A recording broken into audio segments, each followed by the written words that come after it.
بسم اللہ الرحمن الرحیم. السلام علیکم. عمران خان صاحب کے سب سے شدید ترین ناقدین میں سلیم صافی صاحب سینئر صحافی شامل ہیں. انہوں نے اپنے حالیہ کالم میں عمران خان صاحب پر تو تنقید کی ہی ہے، لیکن ساتھ ہی پی ڈی ایم کی موت کا ذکر کیا ہے کہ کس طرح سے پی ڈی ایم یہ موجودہ اتحادی حکومت بنی، پی ڈی ایم کا کردار، مولانا فضل الرحمان صاحب کا، زرداری صاحب کا، سارا کچھ بتایا، کون کس طرح سے ڈیل کرتا رہا، اور اب کس طرح سے اب یہ ساری جو پارٹیاں ہیں ان کا اتحاد یہ مردہ ہو چکا ہے اور ختم ہو گئی ان کی کہانی. اور آپ دیکھ رہے ہیں آج کل تو بار بار شہباز شریف صاحب کو کبھی خطاب میں، کبھی ٹیلی ویژن پر آ کر، کبھی بیانات کی صورت میں، کبھی جلسوں اجلاس میں، تقاریب میں کہنا پڑ رہا ہے ہم جا رہے ہیں، ہم جا رہے ہیں، ہم جان چھوڑ رہے ہیں، ہم جناب اگست کے بعد نہیں ہوں گے، اس طرح کی باتیں کر رہے ہیں. اور ابھی پتہ نہیں آگے کا سیٹ اپ جو ہے اس میں کون کیا ڈیل کرتا ہے، کون کیا حصہ لینے کی کوشش کرتا ہے، وہ اس کالم سے بھی اندازہ ہو رہا ہے. سلیم صافی صاحب کے حوالے سے میں عرض کر دوں اس کالم پر جانے سے پہلے کہ وہ حال ہی میں یہ بھی کہہ چکے ہیں کہ اتنی کرپشن انہوں نے کبھی نہیں دیکھی جتنی اب فضل الرحمان صاحب کے ہوتے ہوئے خیبر پختونخوا میں ہے. گورنر راج وہاں پر ہے اور ان کے سمدھی ہیں، ریکارڈ ٹوٹ گئے ہیں. حال ہی میں انہوں نے کچھ عرصہ پہلے یہ ٹویٹ کیا تھا کہ میں وہاں صحافیوں سے، بیوروکریٹ سے، سیاستدانوں سے ملا ہوں خیبر پختونخوا میں، اور اتنی کرپشن ہے کہ ریکارڈ ٹوٹ گئے ہیں.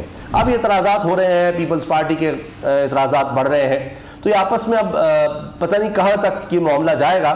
مگر سلیم صافی صاحب لکھتے ہیں پی ڈی ایم کی موت، یہ عنوان ہے. لکھتے ہیں 2018 کے انتخابات سے قبل اور اس کے فوراً بعد پیپلز پارٹی نے پی ٹی آئی کو اقتدار دلوانے والی اسٹیبلشمنٹ سے ڈیل کر رکھی تھی، اس لیے الیکشن سے قبل نون لیگ کی طرح پیپلز پارٹی کے رہنما گرفتار نہیں ہوئے.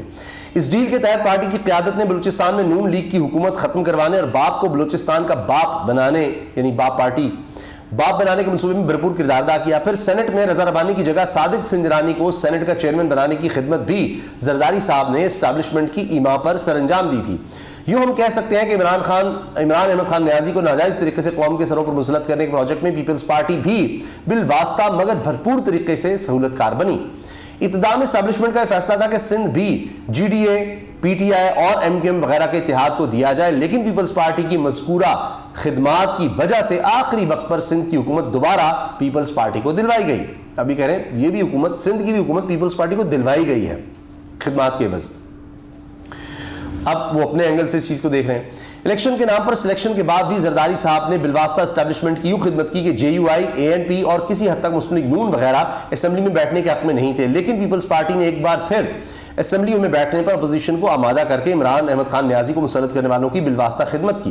لیکن دوسری طرف بھی عمران خان تھے، چنانچہ وہ اسٹیبلشمنٹ کو مجبور کرتے رہے کہ جب تک زرداری صاحب اندر نہ ہو کرپشن کے خلاف ان کے بیانیے کو پذیرائی نہیں مل سکتی. چنانچہ ان سب خدمات کے باوجود نہ صرف آصف علی زرداری کو جیل میں ڈالا گیا بلکہ پارٹی کے دیگر رہنماؤں کے ساتھ ساتھ ان کی بہن فریال تالپور کو بھی گرفتار کر لیا گیا. چنانچہ زرداری صاحب اپوزیشن کی تمام جماعتوں کو پی ڈی ایم کی چھتری تلے جمع کرنے میں لگ گئے اور بالآخر اس کے قیام میں کامیاب ہو گئے. پی ڈی ایم کا بنیادی محرک زرداری صاحب تھے، لیکن بڑی جماعت کا سربراہ ہونے کے ناطے زرداری کو سربراہ بنانا نون لیگ اپنے لیے خطرناک سمجھتی تھی اور میاں شہباز شریف کو سربراہ بنانا پیپلز پارٹی اپنے لیے خطرناک سمجھتی تھی. اس لیے قیادت کے لیے قرہ فعال مولانا فضل الرحمان کے نام نکل آیا. پی ڈی ایم اس وقت کی اسٹیبلشمنٹ اور عمران خان دونوں کے مقابلے میں ایک مؤثر اتحاد بن گیا، کیونکہ اس میں دو قومی جماعتوں کے علاوہ جے یو آئی اور جے یو پی جیسی مذہبی اور بی این پی یا اے این پی جیسی قوم پرست جماعتیں بھی شامل تھیں.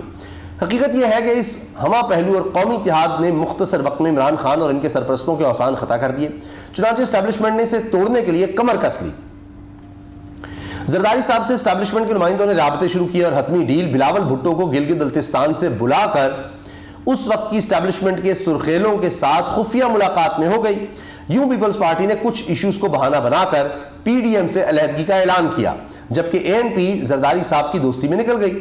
تاہم مولانا فضل الرحمان نے اپنی اہمیت قائم رکھنے کے لیے اس کے بعد پی ڈی ایم کو قائم رکھا.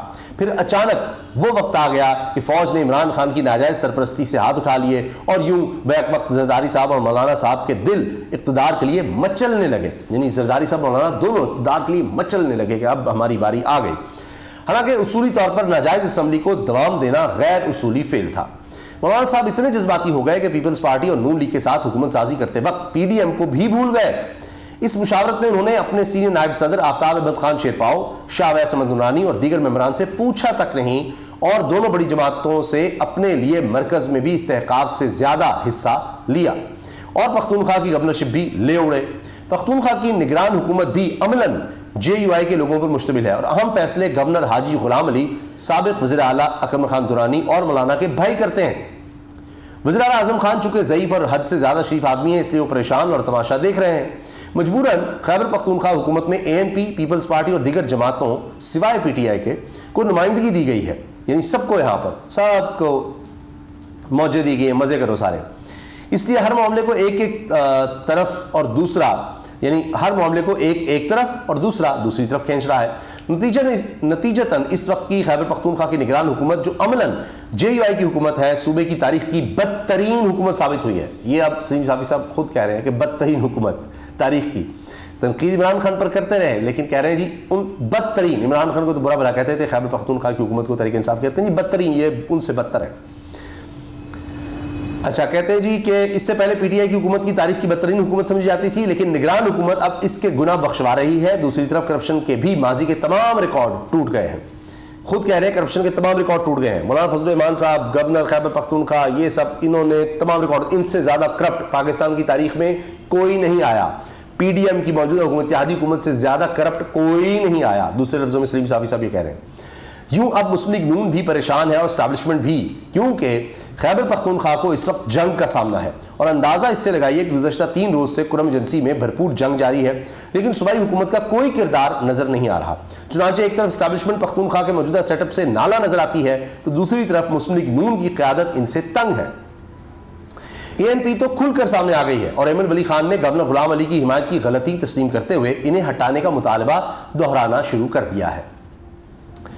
دوسری طرف مولانا یہ چاہتے ہیں کہ اگلے انتخابات میں پختونخوا اور بلوچستان ان کی جھولی میں ڈال دیا جائے، لیکن یعنی وہ کہتے ہیں ابھی ان کا دل نہیں بھرا، وہ کہتے ہیں خیبر پختونخوا کے ساتھ بلوچستان بھی ان کی جھولی میں ڈال دیا جائے، لیکن نگران حکومت کی بدترین کارکردگی اور کرپشن کی وجہ سے ایسا مشکل دکھائی دیتا ہے۔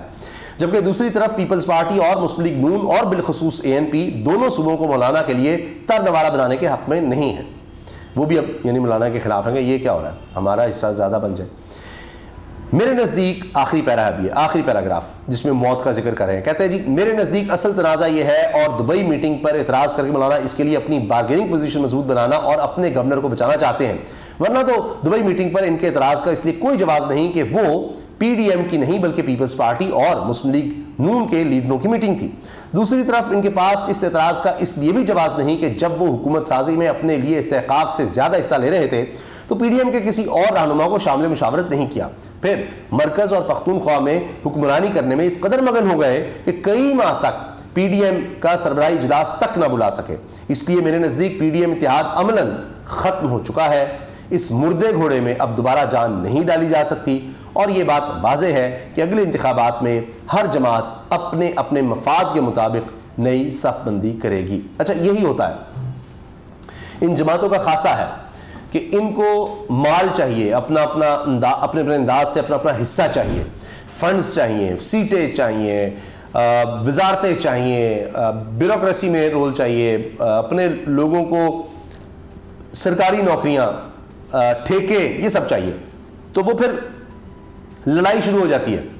جب لوٹ کا مال ہوتا ہے کہ آ کر بیٹھ گئے، اب حکومت میں لوٹ مار کر لی بیٹھ گئے، اب اس کو کتنا مل رہا ہے، مجھے کتنا، کچھ عرصے تک تو خوش ہوتے ہیں، لیکن ہوس کی کوئی انتہا نہیں، تو جتنا جس کو مل رہا ہوتا ہے شروع میں تو چلو ہاں مل گیا، چلو پہلے تو کچھ بھی نہیں تھا، اب آ کر بیٹھ گئے، جب اقتدار ملتا ہے تو پھر کچھ عرصے بعد لڑنا شروع ہو جاتے ہیں کہ میرا حصہ زیادہ بنتا ہے، یہ میرا حصہ زیادہ بنتا ہے۔ اب یہی کچھ ہو رہا ہے۔